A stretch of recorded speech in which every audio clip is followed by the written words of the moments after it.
So friends, आज का हमारा पहला वर्ड होगा इंटाइटल। इंटाइटल का मतलब होता है हकदार होना या अधिकार देना। इसको एग्जाम्पल से समझते हैं। ये दोनों भी सच जानने के हकदार हैं। तो कोई इन दोनों के बारे में कह रहा है कि ये दोनों भी सच जानने के हकदार हैं। इस इंग्लिश में बोलेंगे these two are entitled to know the truth too. These two are entitled to know the truth too, यानी ये दोनों भी सच जानने के हकदार है। इसका एक और एग्जाम्पल होगा हर किसी को अपनी राय रखने का अधिकार है। इस तरीके से हम बहुत बोलते हैं कि हर किसी को अपनी राय रखने का अधिकार है। इस इंग्लिश में बोलेंगे everyone is entitled to his own opinion.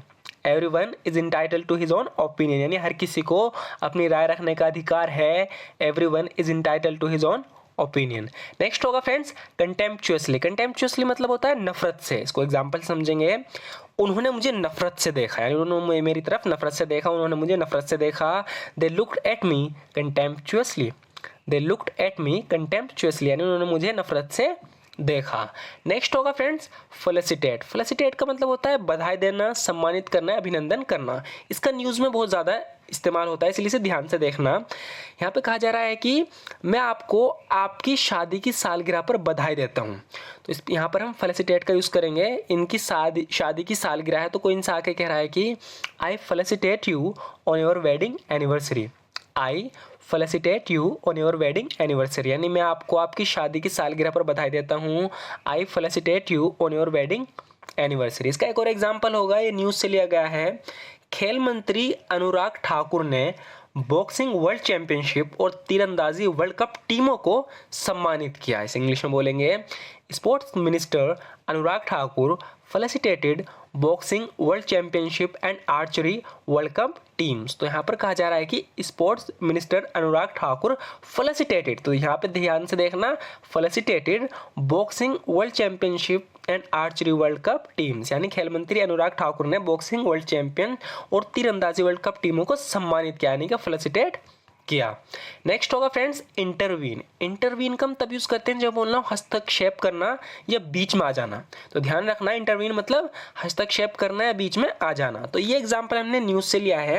यहाँ पर अमेरिका के जो राष्ट्रपति हैं बाइडन, वे कह रहे हैं कि बाइडन का कहना है कि अगर चीन ताइवान पर हमला करता है तो अमेरिका सैन्य हस्तक्षेप करेगा, यानी कि अमेरिका सेना लेके बीच में आ जाएगा।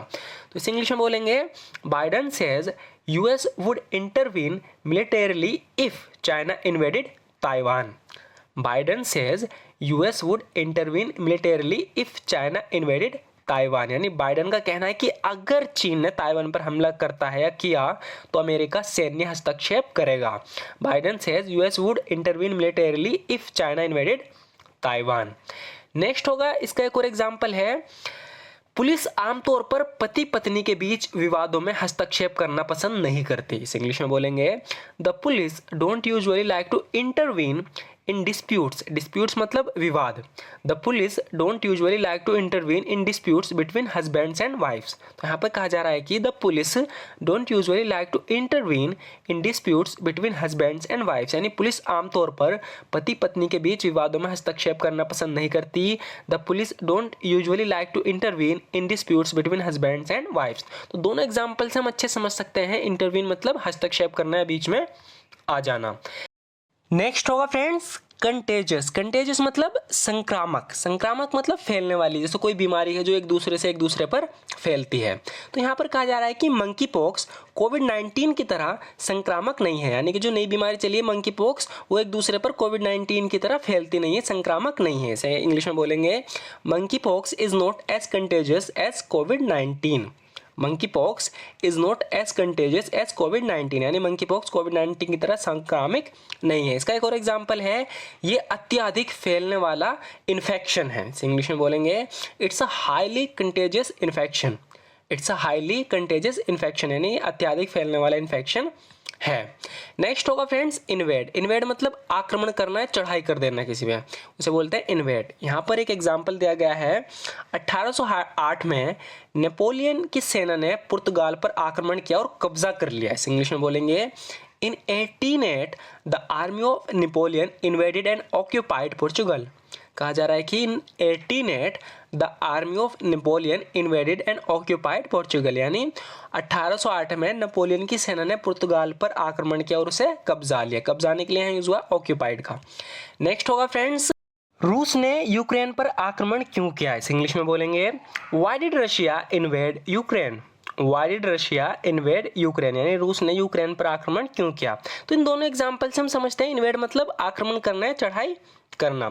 नेक्स्ट होगा फ्रेंड्स डिजिस्ट फ्रॉम, इसका मतलब होता है कुछ करना बंद कर देना। जैसे कि यहाँ पर इससे कहा जा रहा है कि तुम्हें दारू पीना बंद कर देना चाहिए, तो यहाँ पर हम यूज करेंगे डिजिस्ट फ्रॉम का। You should desist from drinking alcohol. You should desist from drinking alcohol, यानी तुम्हें दारू पीना बंद कर देना करना चाहिए। इसका एक और एग्जाम्पल है, मुझे गाली देना बंद करने के लिए मैंने उससे कहा, यानी कोई मुझे गाली देता था, मैंने कहा उससे कि मुझे गाली देना बंद करो। तो इंग्लिश में बोलेंगे I asked him to desist from abusing me. I asked him to desist from abusing me, यानी मुझे गाली देने के लिए बंद करने को मैंने उससे कहा। नेक्स्ट होगा friends sick of. Sick of मतलब किसी चीज़ से तंग आ जाना, परेशान हो जाना। जैसे कि यहाँ पर कहा जा रहा है कि मैं उसे समझा समझा कर तंग आ चुका हूँ। इस इंग्लिश में बोलेंगे आई am sick of making him understand. I am sick of making him understand, यानी मैं उसे समझा समझा कर तंग आ चुका हूँ। I am sick of making him understand. इसका एक और एग्जाम्पल होगा, मैं तुम्हारी गंदगी साफ कर करके परेशान हो चुकी हूँ। I am sick of cleaning up your message. I am sick of cleaning up your message, यानी मैं तुम्हारी गंदगी साफ कर करके तंग आ चुकी हूँ, परेशान हो चुकी हूँ। I am sick of cleaning up your message. Next होगा friends due to lack of. इसका हम तब यूज करते हैं जब मैं बोलना हो कमी के कारण या कमी की वजह से। ड्यू टू लैक ऑफ, जैसे कि यहाँ पर कहा जा रहा है कि रिसर्च की कमी के कारण इसके बारे में बहुत कम जानकारी है। तो कोई बीमारी है जिस पर रिसर्च हुई नहीं है, तो इसलिए कहा जा रहा है कि रिसर्च की कमी के कारण इसके बारे में बहुत कम जानकारी है। इंग्लिश में बोलेंगे very little is known about it due to lack of research.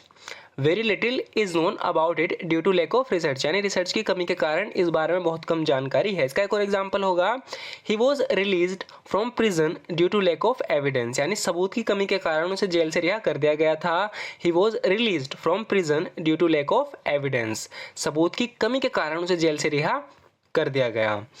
Next होगा friends after which. After which का हम तब यूज करते हैं जब बोलना हो जिसके बाद। जैसे कि यहाँ पर कहा जा रहा है कि जिसके बाद वो अपने रास्ते चला गया। इस इंग्लिश में बोलेंगे after which he went on his way. After which he went on his way, यानी जिसके बाद वो अपने रास्ते चला गया। After which he went on his way. इसका एक और एग्जाम्पल होगा उसने मुझे थप्पड़ मारा जिसके बाद मुझे गुस्सा आ गया। इस इंग्लिश में बोलेंगे ही slapped me after which I got angry. He slapped me after which I got angry, यानी उसने मुझे थप्पड़ मारा जिसके बाद मुझे गुस्सा आ गया। तो यहाँ पर हम समझ सकते हैं कि आफ्टर विच का मतलब होता है जिसके बाद। सो फ्रेंड्स आज की वीडियो में बस इतना ही। अगर आपको वीडियो